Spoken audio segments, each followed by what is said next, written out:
Konnichiwa minasan, kali ini kita akan belajar pola kalimat wa ikemasen. Fungsi dari pola kalimat wa ikemasen adalah sebagai kalimat pernyataan untuk melarang melakukan sesuatu. Dalam bahasa Indonesia, bisa kita artikan dengan jangan, dilarang, atau tidak boleh. Pola kalimat wa ikemasen ini terbagi atas dua bentuk sopan dan bentuk kasual. Untuk bentuk sopannya itu adalah wa ikemasen dan bentuk kasual adalah wa ikenai.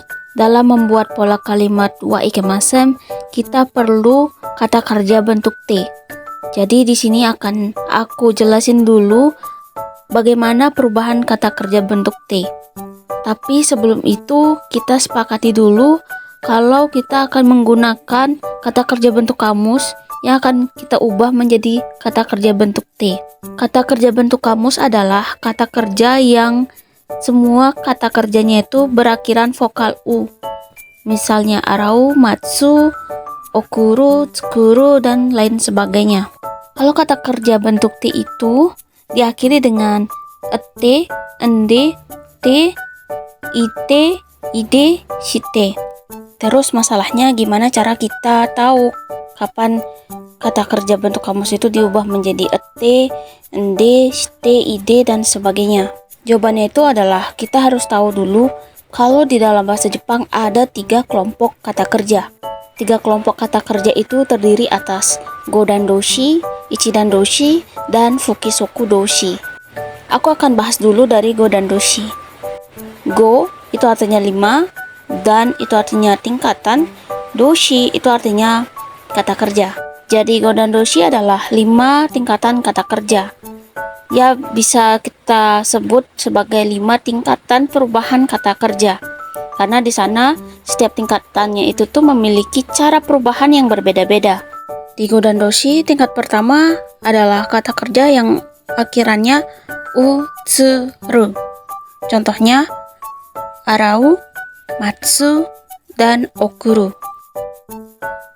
Kalau misalnya kamu ketemu kata kerja bentuk kamus yang akhirannya seperti itu, maka itu adalah tingkat 1 pada Godan Doshi.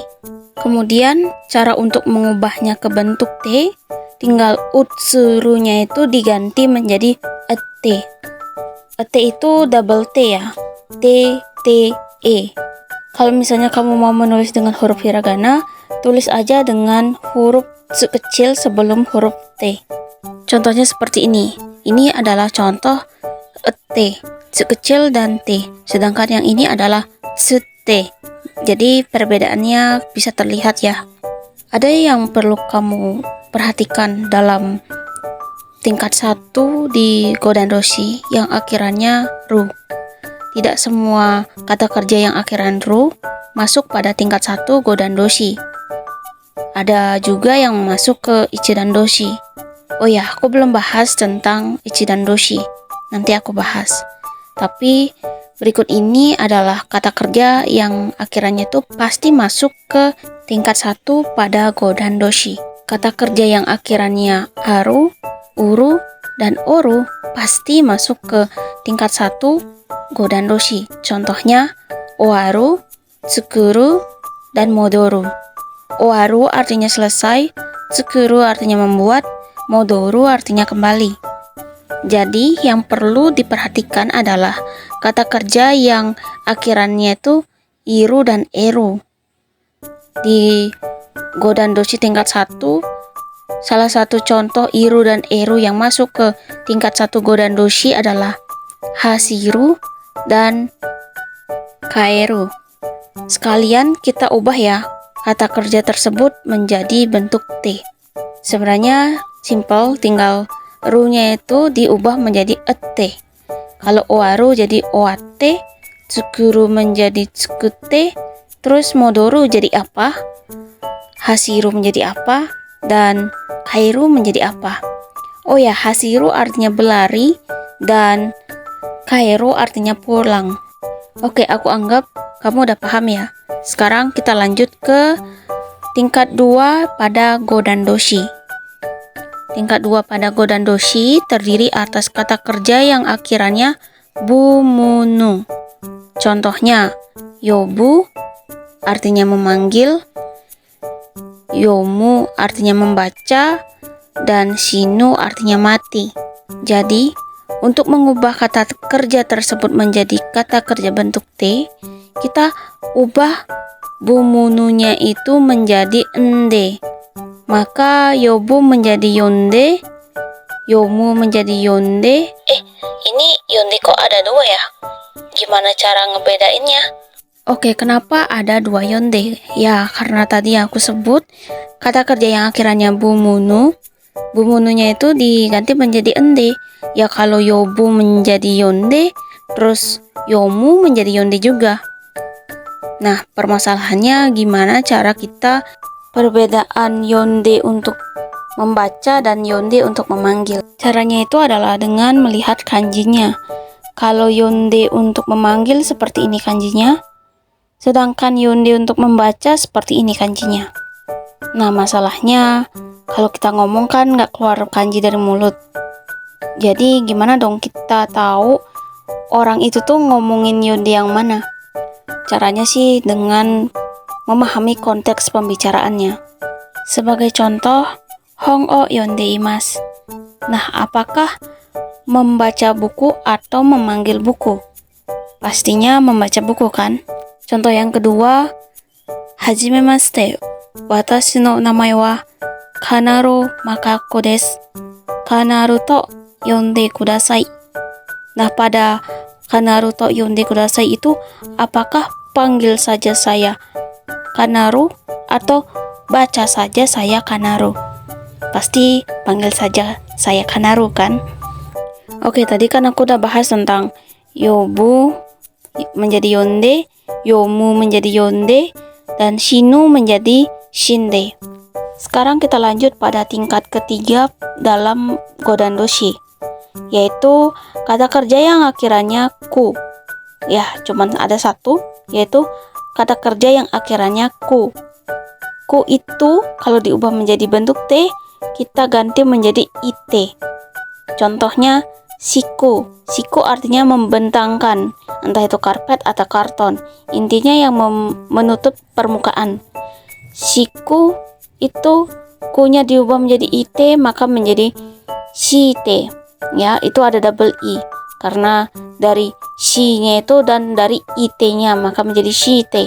Selanjutnya, tingkat keempat pada godandoshi adalah kata kerja yang akhirannya gu. Akhiran gu itu kalau diubah menjadi bentuk T, maka menjadi ide.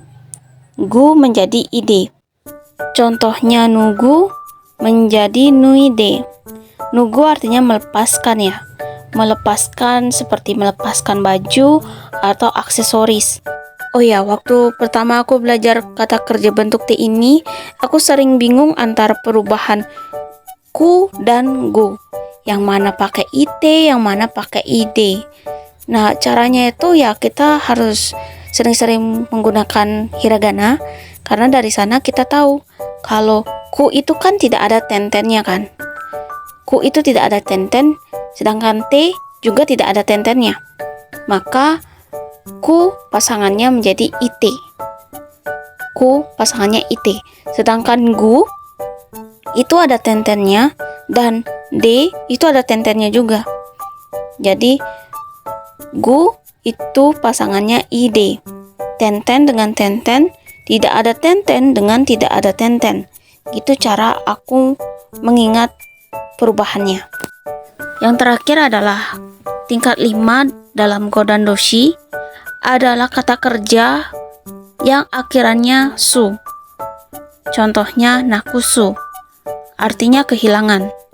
Jadi su itu diubah menjadi shite, maka nakusu menjadi nakushite. Itulah penjelasan tentang godandoshi. Selanjutnya kita ke ichidandoshi. Ya, ichidandoshi yaitu satu tingkatan kata kerja. Jadi cuma ada satu aja, perubahannya cuma ada satu, makanya namanya ichidandoshi. Dalam mengubah kata kerja bentuk kamus ke bentuk T di ichidandoshi, itu tinggal akhiran ru diubah menjadi T. T aja ya, TE. Di ichidandoshi, itu terdiri atas kata kerja yang akhirannya iru dan eru. Contohnya, okiru artinya bangun. Kalau diubah menjadi bentuk T, ya tadi ru-nya itu diganti menjadi T, maka menjadi okite. Untuk contoh yang akhirannya eru yaitu kaeru.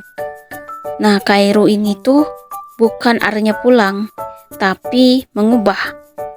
Kaeru ini kalau diubah menjadi bentuk T maka menjadi kaite. Perbedaan antara kaeru mengubah dan kaeru pulang kita lihat dari kanji dan konteksnya juga. Kalau kanji kaeru mengubah itu seperti ini, sedangkan kaeru untuk pulang seperti ini. Nah, untuk kelompok terakhir dalam kata kerja di bahasa Jepang yaitu fukisoku doushi. Fukisoku doushi. Wah, namanya agak ribet ya, tapi silakan dilatih. Untuk arti dari fukisoku doushi adalah kata kerja tidak beraturan. Alasan kenapa bisa namanya tidak beraturan, kita bisa lihat di perubahan kata kerja ini. Ada kata kerja namanya kuru, yang artinya datang, dan juga suru yang artinya melakukan. Ya, di dalam fukisoku doushi cuma ada 2 kosakata itu aja, jadi tinggal dihafalkan aja, oke? Kuru, kalau diubah menjadi kata kerja bentuk T, bukan menjadi kute, tapi menjadi kite. Nah, itu nggak beraturan kan? Itu tuh kayak beda dari godandoshi dan ichidandoshi. Biasanya kalau godandoshi dan ichidandoshi akhirannya aja diubah, tapi ini semuanya yang diubah. Selanjutnya ada suru, itu artinya melakukan. Kalau diubah menjadi bentuk T maka menjadi shite. Oh ya, ada informasi tentang kata suru. Kata suru itu biasanya digunakan ditambahkan dengan kata benda. Misal, benkyo suru. Benkyo itu adalah kata benda yang artinya belajar. Tapi kalau untuk mengubah benkyo yang kata benda itu menjadi kata kerja, maka tambahkan dengan suru. Jadi benkyo suru atau benkyo wo suru. Boleh. Perbedaannya, ya kalau misalnya kamu mau membuat kalimat formal dan sopan, pakai partikel o. Sedangkan kalau misalnya informal, boleh nggak isi partikel o. Jadinya benkyo o suru. Benkyo suru. Tapi nggak selamanya suru harus ditambahkan dengan kata benda. Contohnya, koreo suru. Artinya melakukan ini. Kore itu bukan kata benda, tapi kata tunjuk. Terus, nani o suru itu pertanyaan ya. Pertanyaan tentang kamu lagi ngapain ya, kamu melakukan apa gitu. Jadi nani itu adalah kata tanya. Ya, akhirnya kita udah selesai membahas tentang kata kerja dalam bahasa Jepang. Wah, videonya sangat panjang. Semoga kamu masih kuat ya. Tinggal dikit lagi kok. Dikuat-kuatin ya. Sebelum lanjut, aku mau tanya, kamu masih ingat gak sih kita belajar tentang pola kalimat apa? Karena di video ini banyak sekali ada informasi yang kamu harus pahami. Mungkin aku mau buat perubahan kata kerja di satu video sendiri-sendiri gitu ya. Misalnya kata kerja bentuk nai, kata kerja bentuk mas, bentuk T, bentuk ta, dan lain sebagainya. Biar nanti kalau ngebahas tentang pola kalimat, ya tentang pola kalimat aja. Gitu enak gak sih? Oke, kita lanjut ke pola kalimatnya ya. Kita belajar tentang pola kalimat wa ikemasem atau wa ikenai. Pola kalimat wa ikemasem dan wa ikenai itu membutuhkan kata kerja bentuk T yang tadi kita udah pelajari. Ya, rumusnya adalah kata kerja bentuk T ditambah wa ikemasem dan kata kerja bentuk T ditambah wa ikenai untuk bentuk kasual. Kita akan belajar cara mengubah kata kerja ini ya, yang ada di layar. Ada 2, kaku dan suwaru. Kalau kata kerja kaku, nah itu akhirannya ku kan. Kalau kata kerja yang akhirannya ku, itu masuknya ke ichidandoshi, godandoshi, atau fukisoku doushi. Ya, tebak sebelum aku jawab. Oke, aku anggap kamu udah nebak. Jadi kaku itu tuh yang akhirannya ku itu masuk ke godandoshi tingkat ketiga. Ya. Kalau kaku diubah menjadi ite atau ide. Kira-kira ite atau ide? Ya, jawabannya ite. Kaku kunya diubah menjadi ite, maka menjadi kaite. Nah, kita udah mengubah nih kata kerjanya. Kaite tambahkan wa ikemasen. Kaite wa ikemasen. Artinya dilarang menulis. Terus gimana kalau misalnya bentuk kasual? Ya, sama aja. Kaite wa ikenai. Kaite wa ikenai. Terus yang suwaru, nah kira-kira yang suwaru ini tuh masuk ke ichidandoshi atau godandoshi? Kalau godandoshi itu kan tingkat pertama kan? Ada tuh tadi aku jelasin tentang syaratnya, yaitu yang akhiran anu. Terus kalau misalnya di ichidandoshi itu akhirannya anu dan anu. Nah kira-kira apa ini? Ichidandoshi atau godandoshi? Silahkan dijawab ya. Aku kasih waktu 3 detik. 1, 2, 3. Jadi ini adalah kata kerja yang masuk pada godandoshi di tingkat pertama, tingkat 1. Karena akhirannya aru. Suwaru maka menjadi suwatte, double T. Nah, suwaru jadi suwatte, terus suwatte wa ikenai. Suwatte wa ikemasen. Jadi begitu. Nah itu kan latihan singkat kan. Sekarang contohnya aku mau kasih. Contoh yang pertama yaitu kusao funde wa ikemasen. Kusao funde wa ikemasen. Itu artinya jangan menginjak rumput. Terus yang kedua, sabusukuraibu botan o oshite wa ikenai. Sabusukuraibu botan o oshite wa ikenai. Itu bentuk kasualnya yang artinya dilarang menekan tombol subscribe. Tapi kalau kamu ngerasa channel aku ini bermanfaat, ya subscribe dong. Terus kasih juga tanda kalau kamu tuh ngerti tentang apa yang aku bahas di video ini. Kalau misalnya kamu cocok belajar dengan video-video yang aku buat, ya silakan di subscribe dan ditekan tombol like-nya. Oke, tadi udah aku jelasin contohnya dan akhirnya kita tiba di soal. Di soal itu cuma ada 1 tapi beranak 3. Soalnya adalah terjemahkanlah kalimat di bawah ini. Nah, itu adalah kalimatnya, udah ada 3. Bagi kamu yang nggak tahu apa bahasa Jepangnya dari ketiga kalimat itu, jangan khawatir karena di akhir video aku udah bikin list kosakatanya. Di sana ada kanji, furigana, dan terjemahan. Oh ya, furigana itu artinya cara baca kanji ya. Sengaja aku kasih kanji di N5 biar kamu itu tuh bisa terbiasa sama kanji. Dan untuk furigana itu biasanya ditulis dengan huruf hiragana atau romaji. Untuk di sini, di video N5 ini, aku tambahkan hiragana dan romaji. Oke, sekarang aku akan tampilkan kosakatanya.